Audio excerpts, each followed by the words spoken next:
Many of you might have looked through the millions of internship applications online, only to find companies offering entry-level corporate roles that require 2 to 3 years of work experience. What? Yeah, the corporate space has always been a little bit funny. So if you're a student looking to land your first internship and you have little to no work experience, this video is for you. Alright, so we're going to break this video down into 6 steps. In step 1, we'll identify relevant roles.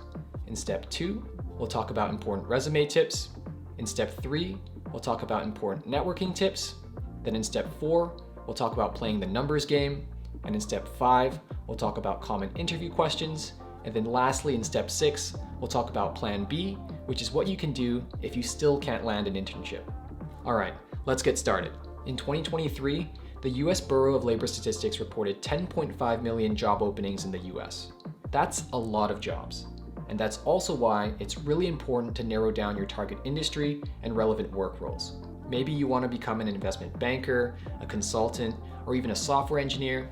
Whatever it is, it'll be important to narrow down your search to a manageable bubble that you can actually approach. So for example, let's say you're a business student and you want to try work as a business or finance analyst. Well, there are thousands of different corporations out there that all need business and finance analysts. So maybe you should stop and think about your interests and passions, and then say, I really like cars, so I should consider applying to Toyota, Tesla, Ford, General Motors, and other automotive companies. So step 2 is to spend some time tuning up your resume. Here are 2 common ways that you can improve your resume. The first method is to make sure you use action verbs at the start of each of your bullets on your resume. So what does this mean? Basically, whenever you start a sentence describing your past experience, you want to use words like organized, managed, executed, programmed, etc. The second method is to make sure you quantify your resume as much as possible. So for example, if you had a line on your resume saying reduced production line wait time, you should consider quantifying it by changing it to something like reduced production line wait time by 3 seconds, increasing the efficiency of the operation by 15%. Okay, so some of you might be thinking, those resume tips are cool, but what if I don't have much to write about on my resume? Is there anything I can do to beef up my resume? Well, the answer is yes. One of the most common ways to boost your resume is to join a school club or organization. When I was in university, I knew I wanted to apply to finance-oriented roles, so I ended up joining the Cornell Finance Club. From there, I was able to take advantage of the club opportunities to participate in stock pitch competitions at banks like Goldman Sachs and Lazard, and I ended up highlighting those experiences on my resume. Now, if you're looking at your resume and you're thinking, I really need to spice this up to make my resume stand out, here's a handful of ideas. First, it's a great idea to learn skills like Microsoft Excel and Microsoft PowerPoint, which are super practical and make you look like a very recruitable intern. Next, consider learning a coding language. Even if you're not trying to become the next best software engineer at Google, putting a coding language on your resume goes to show that you're capable of learning a difficult skill and that you'd be able to easily pick up other useful working tools like SQL, Power BI, Tableau, etc. You can also consider learning how to speak a different language. Being able to speak more than one language can help you significantly in the recruiting pool, as it opens up so many more international job opportunities that aren't available to students who just speak English. And finally, you could try to become a teaching assistant for a class relevant to your target working field. For example, if you're trying to land a finance internship, maybe try to TA the Intro Finance course at your university. This will help prove your finance knowledge, and the best part is, you'll probably get paid to be a TA. And before I forget, let me mention this small tip. Make sure to always submit your online resume as a PDF. If you submit as a Word doc or some other file, some system applications can change up the formatting and mess up the overall file to make your resume unreadable. Next up, we have networking. If you don't have much experience, it'll be incredibly useful to network with existing employees who can help you get that first interview. If you're a university student, the first thing that you should do is ask upperclassmen, professors, career counselors, and college faculty for any guidance or help.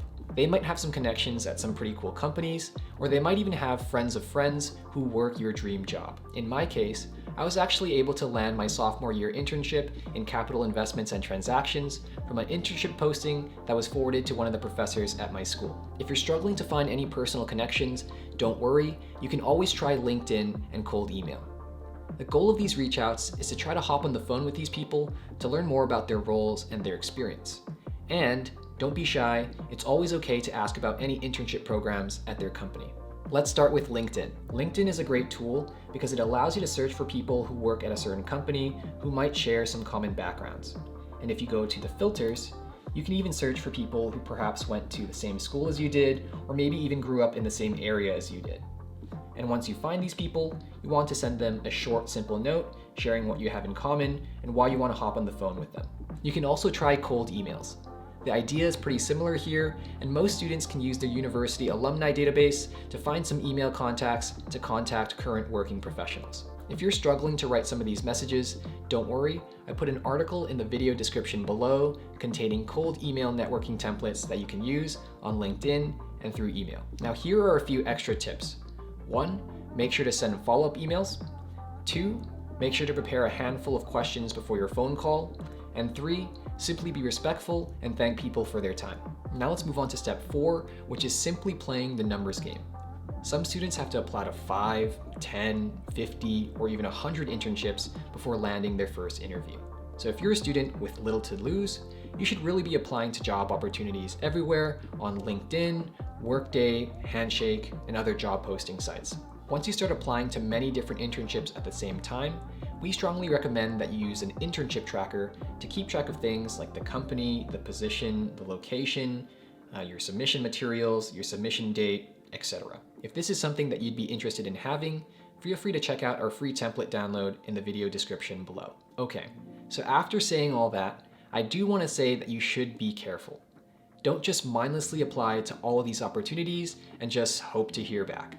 A lot of these positions are receiving hundreds, if not thousands of applications each day, and so a lot of students end up feeling like they're applying to a black hole where they just apply and apply and apply and just don't hear back from any of these companies. So what you really should be doing is flagging 5 to 10 of these companies and using the networking tips that we've covered earlier to try to land your first interview or first phone call. Now step 5.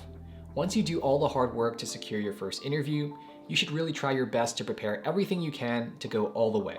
First, really know the ins and outs of your own resume. Anything that you put on your resume is fair game, so expect to be asked for more details on your previous experiences and skills listed on your resume. A really good tip that I received from an upperclassman one year was to prepare 5 stories that I can use to answer any behavioral interview question in my interview. In this example, you can kind of actually treat the interview as a card game where you have 5 cards with each of your stories, and then every time the interviewer asks you a question, you could sort of play a card that best fits that question. In addition to this strategy, you should really practice the super common interview questions like tell me about yourself, walk me through your resume, tell me about a time you worked on a team, tell me about a time when you failed to meet a deadline, and tell me about your strengths and weaknesses. Now let's say that you've tried your best at steps 1 through 5, but you still just can't manage to land an internship. What do you do? Well, you can go local, look for less traditional corporate jobs in your area, and simply take what you can get. If you, for example, really like cars, maybe you should consider working at your local mechanic shop for one summer before applying to your dream internship at General Motors the following summer. In my case, for instance, my first job actually took place at a local Pizza Hut where I was making pizzas on Saturday nights. Then, after working my way through various internships, I ended up graduating college and started work at Tesla as a financial analyst. So, with all that, I just hope you remember that every single working human on this earth at one point or another had their very first interview or very first job. So keep your heads up and keep up the good work. Let us know in the comments if you want more tips on landing competitive internships and full-time jobs. And if you found this video useful, feel free to give us a like and subscribe, and we'll catch you in the next one.